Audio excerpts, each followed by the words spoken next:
Hey, John, just talk a little bit about how practice has been going, if you feel any different now than you did 2 weeks ago, and what still worries you the most about the next 2 or 3 weeks coming up. Well, the first question is I'm having a ball every day I walk in because I got a bunch of guys that want to be coached, that want to challenge each other, that are engaged. We got veterans. When you have veterans, they're on time. It starts to lead without even saying anything. They lead. And that's been fun. I haven't had many teams with veteran kind of players on it, so I kind of forget that it takes one thing off your plate. But it's good. They're shooting the ball, they're playing, they're competing. You know, a little bit like Reed and PJ, that kind of team. You know, you have a Nick and Damian, but it's a little bit like Reed and PJ being together.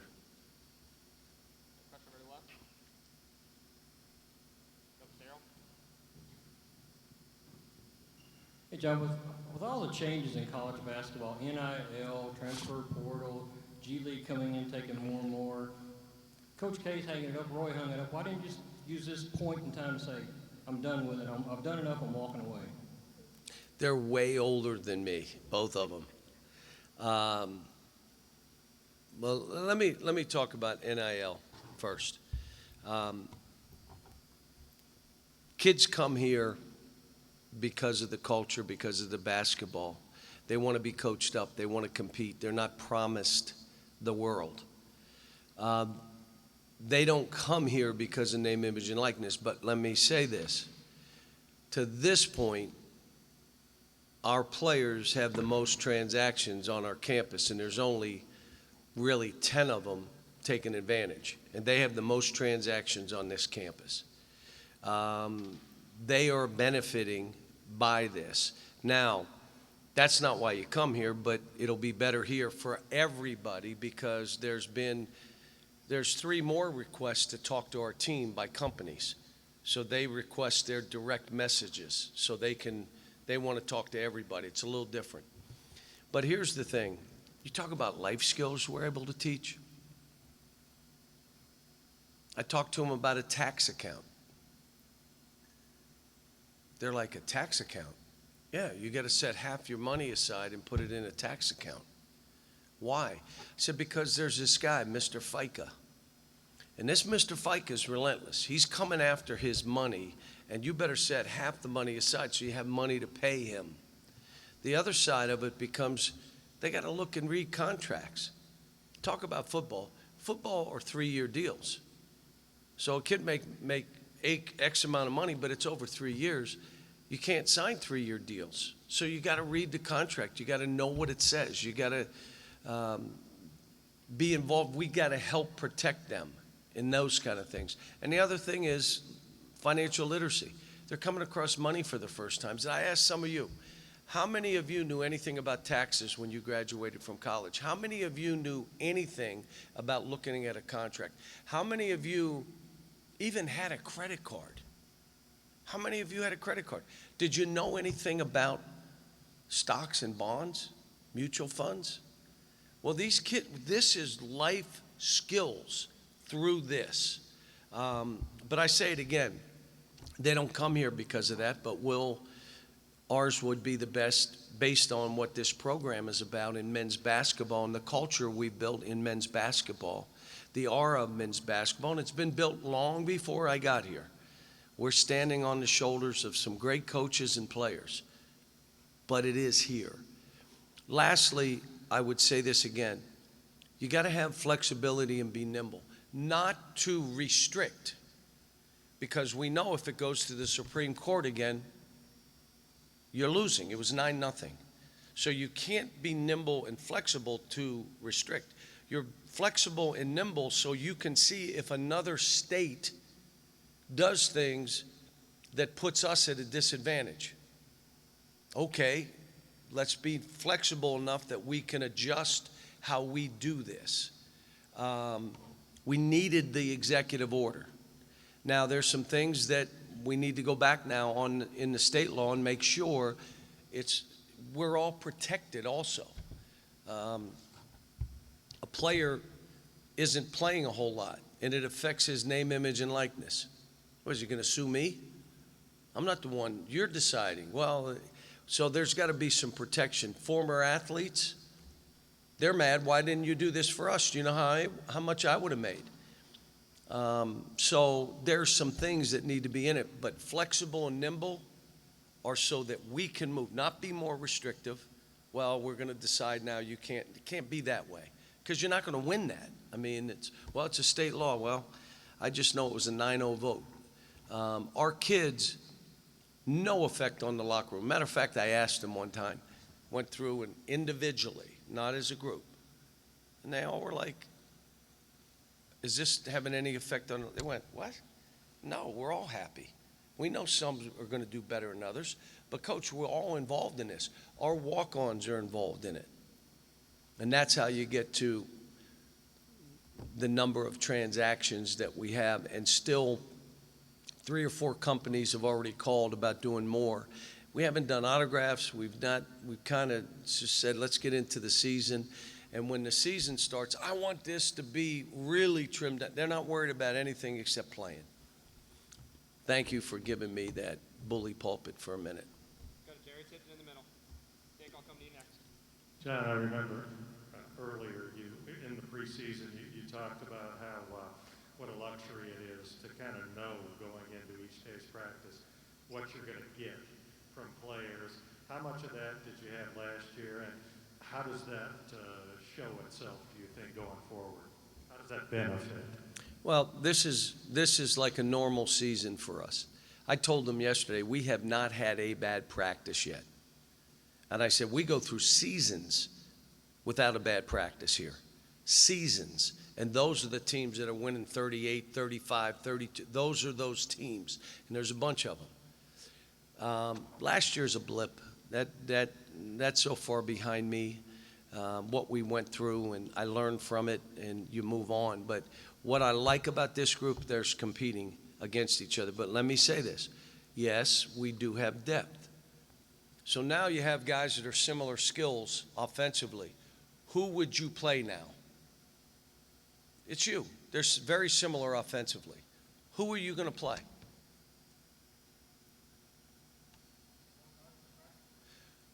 The gets it done in practice, but how about defends better, rebounds better, takes care of the ball better? Those guys get a leg up, and I keep telling them. You're competing with each other, yet I'll play as many deserve to play. But I'm saying this again, folks, it's not communism. It is not communism. And if I have to play 10, 11, 12, I would. It's not what I'd like to do, but it's not about me. It's about them. If I played 10 before, I'd rather not. I've played 5 before and 6. Probably not enough, but I would do it if people separate as we go forward. Right now, if you walked into practice and watched, you'd say they are really competing. Go to Dick Gabriel in the middle, and then Jeff Gooden after that.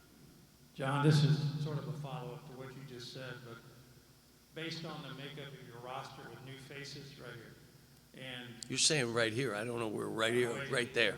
There you go. I'm waving at you. Thank you. Go ahead. how old are you? No. And you've got new faces via the transfer portal. So that said, what sort of things are you going to be looking for in the blue, white, and in the exhibition games that maybe you don't get to see in practice? Well, when there's popcorn popping and there's people in the seats, guys seem to play different. People that I've tried, like in my mind, I want it to be this guy. You know, there's times I've started guys. Let me put it this way. I haven't started players. They forced their way in. And their lottery picks, they weren't even starting because I thought it would be the other guy.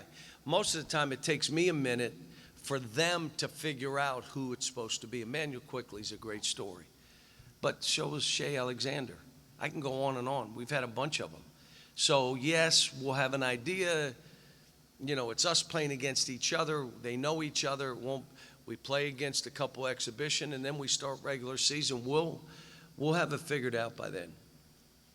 Go to Jeff in the middle still, and then John, you'll be right after him.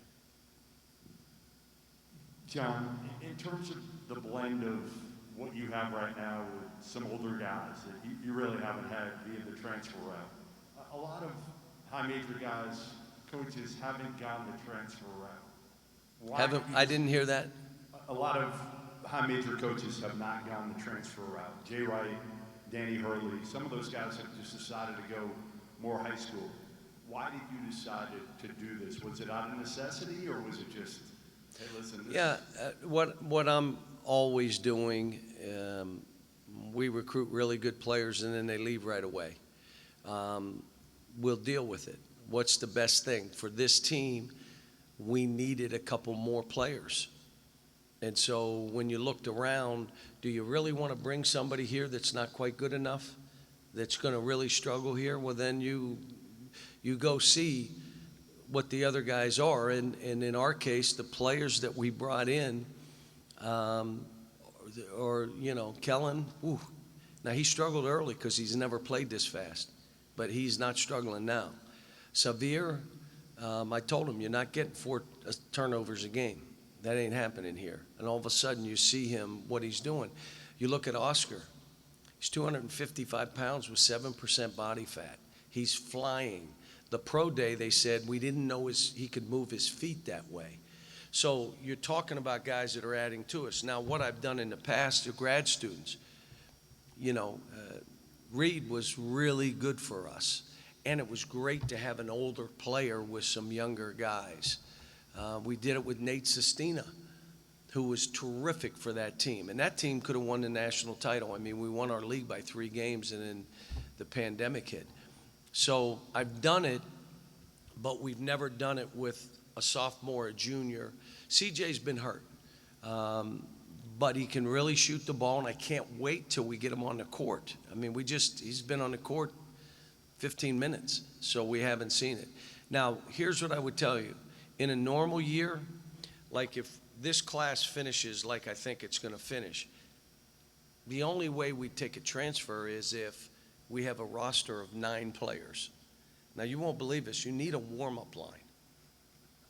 You got to have like enough where you can have a couple balls. So, okay, then maybe we take a transfer.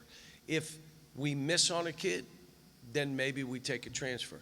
The good news for us, if you talk to Sevier, you talk to Kellen, you talk to Oscar, you talk to CJ, those are the guys that would say to somebody, if you got a chance to get in this culture, what men's basketball is and how we do it here, you take advantage of it. So, but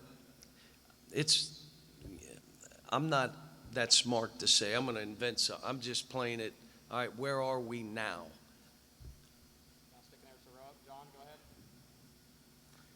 Hey, John, a lot has been made about your new energy and outlook this year. I had a colleague from out of state ask me, what is a swaggy cow?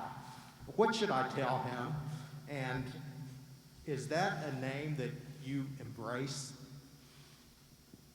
What is the name he said? Swaggy cow. Who says that? What's that? Everybody does, fans do. They call me Swaggy Cal. Swaggy cow. Why don't you tell my wife that's what you guys call me? She would enjoy that. I would hope every year that I walk in the gym that the players know that, wow, he expects us to be good.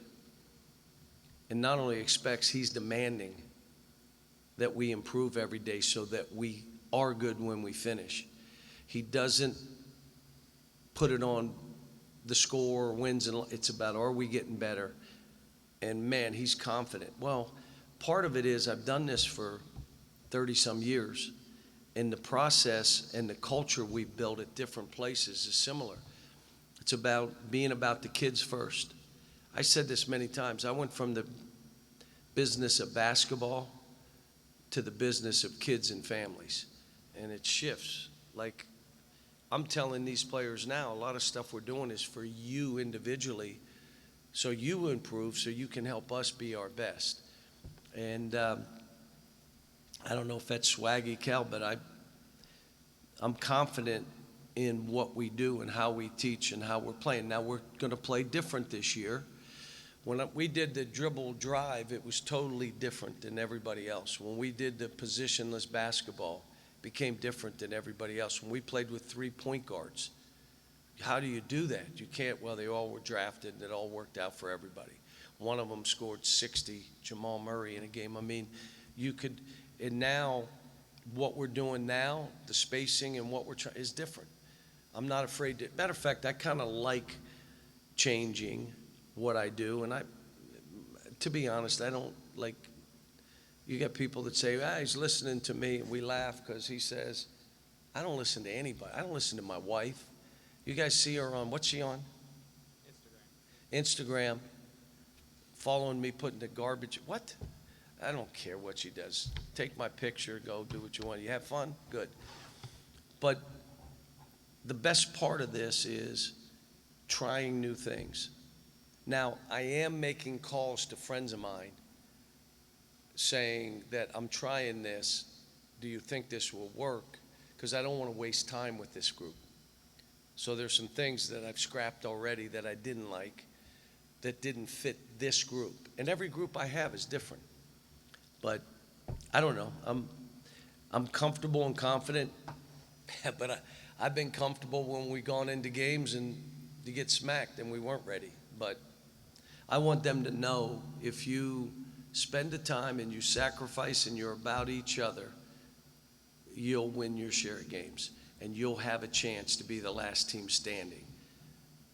You know, I've said this, I just looked at something. I've never seen a selfish person who's happy, and I've never seen an unselfish player not be happy or be unhappy. And I'm just trying to get these, it's hard now when you got 10, 11 guys all trying to, how do you get them to be about each other? It's the hardest challenge we have as coaches. We're going to go coach over on the right side, Larry Vaughn. Larry, wave so we can see you. Yeah, John, Larry, you need a haircut, just so you know. just got one.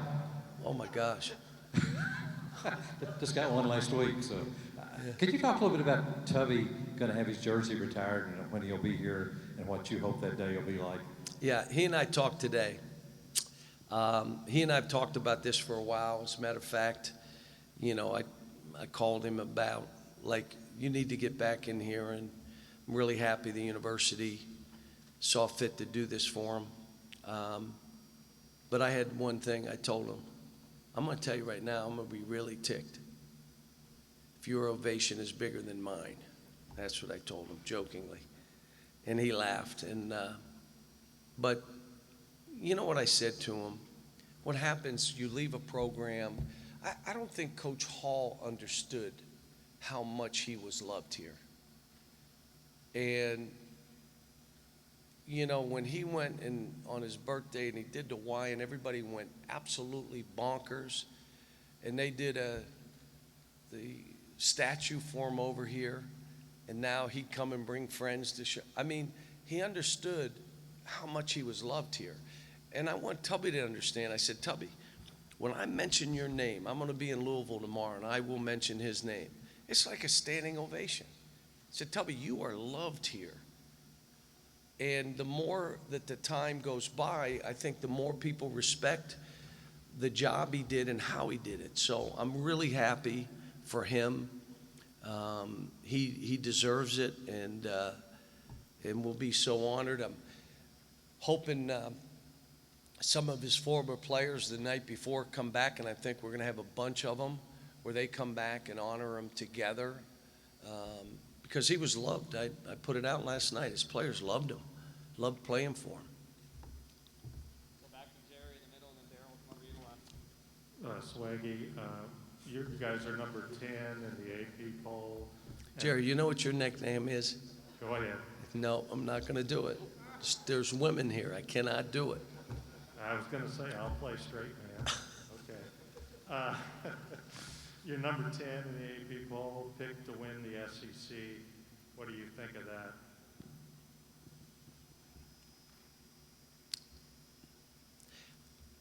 that?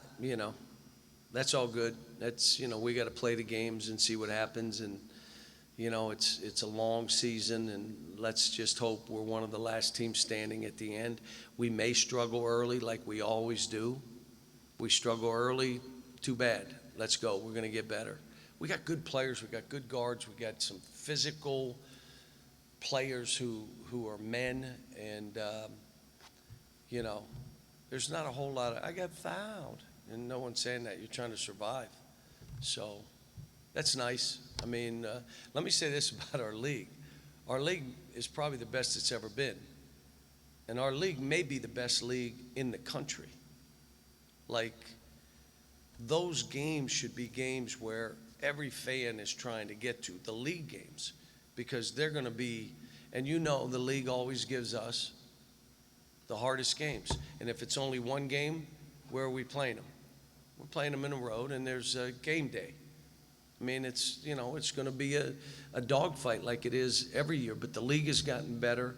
The coaches, by and large, are, you know, recruiting and doing good stuff. I think the investments that all the universities have made into their basketball program, which we talked about 10 years ago, got to invest in basketball. Can't just invest in one sport. You got to invest there. You know, here, we have to reinvest. Now it's our turn to go back and reinvest in all our stuff. We got to be the gold standard. I want to have a campus that has everything on it, men and women teams and sports science and housing and how they eat and dietitians and even classrooms where other students could be a part of it. So my vision is always, as it is, ridiculous, but, you know, the gold standard, that men's basketball at Kentucky, men's basketball here, all that's been done over the years has been because administrations want to win championships, listen to me, in men's basketball. And over the years, they always made that commitment. And we're continuing that now. And so what we're doing and where we're going, it's some pretty big stuff. So Larry over on the left. Keith, I don't know if you had a question, then we'll come over here to the right. Go ahead, Daryl. Yeah, John, at the open practice at Rupp the other day, there were a couple of times you were telling your guys, we are going to I can't hear you. Move it away from you. There you go. Go ahead. At the open practice the other day, there were a couple of times you told your players, we are going to be a speed team. What's your definition of that? You run faster than you think you can run. And when a guy's going at his speed, I stop it. Why is that fair that Oscar is running so fast he's not getting his feet in front of him and you're going at your pace? What's fair about that? If you run in a game like that, you're telling me you're tired, you're coming out. So get used to it. Let's create that habit. First 3 steps, we're flying. Doesn't mean you just play fast. It means you're running fast, and then you have poise, and then you have pace to your game. The biggest thing when you run fast to most of these players, their feet are moving real fast, and their mind's moving just as fast. Well, you can't play that way. You got to run fast and have a slow look at what's going on around you. So we've been working on it. They've been great. I'm telling you, they're trying, they're running, we got a great feel. They're for each other, but it got a little bit physical the other day, and guys broke off and went one-on-one to beat the guy that's beating them up. Can't play that way. All right, you got to work harder to get free, then he's working hard to grab you and hold you from getting the ball. You got to be stronger on drives. You may have to come to stops. He grabbed my arm, so what? Play. Now you come down, it's one-on-one, I'm going to show him, and then you turn it over and get it blocked. Boop. That's why we don't do it. So this has been, the only way you get that is if they're competing like that in practice. The only way you can really compete in practice like that is you have 10 that can go against each other. And they can do that, and we do. Keith, do you have a question? I couldn't tell if you raised your hand. Yes or no? No, okay. Whoever to the right, Gary Graves. John, with so many guards on this roster, how have you sorted through the similarities between them? I don't know if redundancies is a word, but how have you kind of sorted through that process and figured out, just exactly where they fit in at this point? I think what you have in basketball players, you have place starters and you have finishers. When your place starter is taking the most shots on your team, not a good thing. If your finisher is trying to drive and pass and play and do, and he's got more turnovers than assists, not a good thing. So what you first try to find out, who are the play starters and who are the finishers? We do drills where you're trying to make baskets in the last 5, 6 seconds of a clock. Who can make those? Then who can do it in a game? But I'm going to tell you, this will come down to if there are a couple guys that are better defenders, those will be that last couple guys. That will be the differentiator. He's a tough, rebounding, defensive player who can finish. He's a tough, rebounding, great defender and great play starter for us. He can really shoot it, but this guy can shoot it too. So we got to wade through that. And part of it will be in games. It's like, I've got to figure some things out and make sure everybody has their opportunity. But you guys know I say this every year. Before it's all said and done, every one of these guys will start. And you'll prove whether you should keep starting or you're the victim. Well, I didn't play for a while. Now you started me. Now I can't. Well, you're the victim. I don't deal with victims well. Well, I haven't played it. Now you're starting. Well, now you already have excuses. No, everyone on this team will have their chance. Some will start ahead. Emmanuel didn't. And he was player of the year in the league. Shea didn't. And he ended up a lottery pick. I mean, those kids, I remember telling Shea, probably could start you. And he said to me, Coach, I trust you. Just do what you're doing. I'm good. So it'll all play out. Let me just say it. We got good guards. We do. We're going to do 2 questions over here that received. If anyone has any virtual questions, then we might have time for a few more here. Go ahead, over here. Hey, Coach, over here. I know you mentioned you like this team's competitiveness. Obviously, it changes once the season starts and you see them out there. But what else do you like about this group? Do you like their shooting? Do you like their speed or their height? What are some things that you're kind of feeling out right now? Well, there's just, you're trying to figure out, guys. I called Damien in the office the other day and said, you got to show me more. I don't know enough about you. Make some mistakes. Shoot some balls you shouldn't shoot. Do some stuff so I can see what you are and what you're not, and then we can talk through it. I'll give you an example. I said that to him, and he shot 2-point shots. He shot every 5-on-5 that we do, there's stats. There's for the season so far, and we do it by week, sometimes every 2 weeks. Damien shot the ball from 2, pull-ups, some floaters, some stickbacks, 65%. From the 3, he was 0%. So in front of the team, I said, that's what the numbers. So you probably should shoot more 3s. No. How about you dive to the rim more? How about you find scoring opportunities within 16 feet? How about the shot goes up? Don't be standing on the perimeter. Even though you're playing one of those spots, you got to be a diver. And all of a sudden yesterday, he was ridiculous. But that's what we have to do. That's what coaches do. You try to, some of the kids will listen. Some of them will be delusional. I'm going to show you that I can turn this thing over. Okay. Or I can play a certain way. Okay. That's your choice. That's a great thing. But I have choices too as a head coach. And so, it's what we're doing with guys. Bryce, he didn't practice for 10 days, 7 days, and he moved back. Well, he's back practicing, and he's kind of nudging his way up. Very physical. Starting to try to rebound more. You could play him as a 4. You could play him as a 3. He's probably not big enough to play as a 5. Damien can be a 4 or 5. Keon can be a 4 or 3. I mean, there's all kind of moving parts right now. Take one more Cal, as far as going through last year, maybe what you learned from it, what are some things that you're doing this year, you know, even on and off the court, that you've been able to do similar or maybe different, just as far as a coach? Last year was a pandemic, so I'm by that. I mean, it was once in 100 years. Feel bad for the kids. I feel bad for the students. Somebody said, what if you were a freshman? What an awful thing. What if you were a senior, your last year? What an awful thing. What about a team sport? What an awful thing. It's done. This team reminds me of past teams that I've had that come every day. You ready for this? You can scrimmage more. Most people will say, you don't scrimmage enough.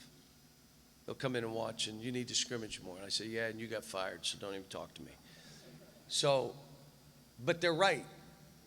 We got to scrimmage more. But until I get them to develop the habits that are winning habits, playing doesn't help that. It confirms what they think, which is not right. So this team, though, is advanced, partly because I got some older players, partly because we got 10 and they're competing. So we're doing, yesterday was 2.5 hours, and my guess is nearly 2 hours we scrimmaged. And I mean, we went, now I did it different ways. I take that back, 15 minutes, 10 minutes for shooting, so probably an hour and 45. And hopefully we get more of that because they got to get to feel each other and how they're playing. All right, guys, bear with us here. We're going to try this. Go ahead. You in the blue, raise your hand. Mike. Is your name Mike, or we're getting him a mic? Coach, I've heard you say before that if you find a bobby pin on the ground for a game. A bobby pin? Yeah, that you're going to win. Last season, did you find any bobby pins on the ground before a win? I had a mask on. I didn't look down at anything, so they may have been down there, but I did not see them. When's the last time you found one before a game? Well, I find them when it's not a game. I know I'm going to have a good day. But I get, look, it used to be a coin with the head up. A great story. So we're playing it. I'm coaching at UMass at the time. And the story got out that I'd walk around, if I found a coin head up, we'd win. We're playing Temple, might have been my second year, in the championship game of the tournament, which had never happened before. And I went to sit down, and there must have been 500 coins under my chair, all head up. I mean, our fans, we didn't win the game either, by the way. But no, that's, you know, I'm less and less, you know, superstitious like I used to be, but I do have bobby pins everywhere. If you're around my house, my office, my clothes, my coats, they're in there somewhere. All right, guys, we're going to kick to virtual questions. Tony, I think you can hear me. Go ahead, Tony, with whatever questions we've got, please. Okay, if you're on the chat room, please raise your hand to ask questions. The first one will come from If I can't understand it, you tell me what it is. Coach, you've been in this business a long time. I want to ask you this because I ask a lot of coaches this. When it's all said and done, whether that's 5 years, 10 years, 20 years, Coach, I know you're a player's first coach, but what is the legacy and what has college basketball meant to you? What do you want your legacy to be when it's all said and done?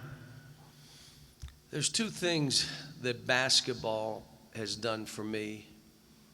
It got me to understand as a player the commitment that if you're willing to sacrifice and commit to something, you can be good at it. Now, there may be better than you, but you could be your best. You could take pride in every morning. It can wake you up in the morning. It could make you go. The second thing is basketball is a team sport. On the court, when I played, obviously, we had cell phones back then, did we? No? But they can't be on the court with cell phones. So they can't text each other. They can't send pictures. They must talk. You're also in the locker room. Now, sometimes they grab the phones too quick. But the reality of it is, through this game, I've created relationships as a player. High school, college are still my friends today. You create relationships. You ready for this one? Mitch, they're authentic. They're authentic relationships. They're not just fly by and how are you? They're authentic. You understood how to let the other guy be right. So I'd be wrong so he could be right. My dad taught me early, you don't have to argue with anything. Don't argue. Just let him be wrong. You know, I learned that we're arguing. Okay, you're right. I let him be wrong. I mean, there's so many things. Then I get into coaching. Again, my dad worked at the airport. Later in life, he was a baggage handler. My mom was at the high school, junior high school, selling ice cream in the white jacket for a dime. Might have been. It was a dime back then. But I'm in a position to help families, and it's all been through this game. And I went from the business of basketball to say, if I help families, and that's what I do, and I'm about that, not we're all about banners. They'll be about banners. We've won one. I'd like to win 5 more. But I'm not changing the culture here, which is how do we help young people get better? Sometimes it's holding them accountable, and other times you got to pick them up, but they have to understand their confidence is built through their competence. If they're not competent, they can't be confident. If they don't get in that gym and work on it and build their own confidence, there's nothing I can do, but we talk that way all the time. So my ability, and you say legacy, it'll be how many people and staff people, and I try wherever I work to work with other coaches and help them, and as they help me, and whether it be the athletic directors that I've worked for who still call me once a week, to presidents of the universities that know what we did. It's more than just winning a game for me, and trying to win every game we play, trying to put banners up every year I coach, but not at the expense of kids. It's just not. My hope would be that's one dude that was about their kids. That was a long answer, huh? How much more time? Can I filibuster anymore? Go ahead. Next question. Go ahead, Tyler. So I know it's basketball media day, but I feel like I need to ask about Kentucky football. Kentucky football 6-1. How excited are you for Mark Stoops? And is it refreshing to see the two sports coexisting so well? Well, first of all, we've always coexisted, and whoever was the coach, Rich was, but Mark and I are close. We're from the same Western PA and Youngstown. He's Yins. I mean, he's one of my guys. But what he's done here, which took time, this didn't happen in 2 years. He did this over a period of time. I called him after Georgia, and he was upset. I thought we could have played better. I said, Mark, it was a rock fight. It was a rock fight. You're not going to have execution. You're trying to survive, and your kids never budged. That crazy call, the fumble, I thought this was going to be and then they score one play later. And it kind of changed things. And that's sports, especially Kentucky in football, who are now vowing to have an undefeated season or a one-loss season. And it's a little different when things happen. But it was like volleyball here when Coach Skinner said to me, we can't quite get over the hump. And I said, when you do, you will see you'll be running downhill. And that was about 5 years ago. And his thing has done the same as Mark's. And, I have to tell you that the commitment in all the sports here, new soccer stadium, new softball stadium, new baseball stadium, $190 million in football. You're talking about what they've done for volleyball. They're trying to build more track. They already built one. They're trying to go with another one. You're talking tennis. How about our rifle team? Got a bunch of snipers over there. I mean, these dudes are winning. I mean, it is the investment that's been made here is in all the sports. So no one can say, well, they put all the money in basketball. It's not what happened here. It's not what happened here. So I give them credit. I mean, let me go one further. Dr. Capilouto, making this a students first campus, 6,000 new beds, $3 billion in new housing, new student facilities, new places to eat, common areas to learn and teach each other and take this camp. I mean, there's a lot. What year is this for me? It's my 13th year. You know that's dog years here. So that's, what is it, 91? Been here 91 seasons. It's 7 for every 1 year here. And I've had fun watching it. I told the president, I said, Doc, I said, the only way you see growth on a campus is see cranes. You got to see cranes. But I didn't want to see them outside my window. I'm somewhere else, not over here. But what's been done here and how it's been done and what Mitch has done with all the sports. And I got a responsibility to men's basketball. I got to make sure I'm on top of all the stuff that concerns us, which I do, because it's important for all the sports here. It's important for our state. It's what it is. What else? And let me say this. I am so happy for football. Packed stadiums, running onto the field, like storming the field, all this stuff. It's just great. It's great for the morale of this campus. It's great for our alums to take pride in this place. Tony, you got anything else? Hello, Tony, you awake? Yeah, I'm awake. Sorry. Okay, wake up. Yeah, Nick Rock. Cal, more and more players are entering the portal mid-season. How does your coaching staff evaluate prospects in the transfer portal? Are you talking football or men's basketball? Football, but it'll probably bleed over to basketball eventually. Well, here's my problem with the transfer portal. I said it all along. First of all, it's going to help Kentucky. I thought that would nix it and they would never do it. That's what I thought. It is going to help Kentucky. Why? Kids are going to want to come here. They're going to want to hone their skills. They're going to want to be in this culture. The question is, how much do we take advantage of it? The problem I had was I've coached at UMass. I've coached at Memphis, where now do you take freshmen who are going to leave in a year, or do you take transfers because they can't leave? All right, so now you take transfers. Who gets bumped out?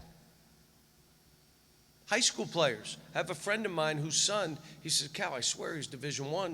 He had offers, and now everybody's holding back scholarships in case they can get transfers. And I knew it would go down to there. So the opportunities for young people start drying up because everybody says, you know what, I'll wait. We've never had, normally in a year I'll have 11 scholarships. I never use 13. And usually the last couple I'm given to walk-ons that deserve it. So I don't see mid-season. If it happens, we'll have scholarships. We had one, Hamidou Diallo came mid-season and then played the following year. We've done that once. It's not something I look for, but if it happens, you know, and the kid can really benefit by practicing and being a part of our team and getting a head start, that's fine. But I think football mid-season will happen. I'm not sure basketball will have the same. One more, Tony? No more questions on the Zoom. Got one more in person. If we hit Brian real quick, he didn't get one.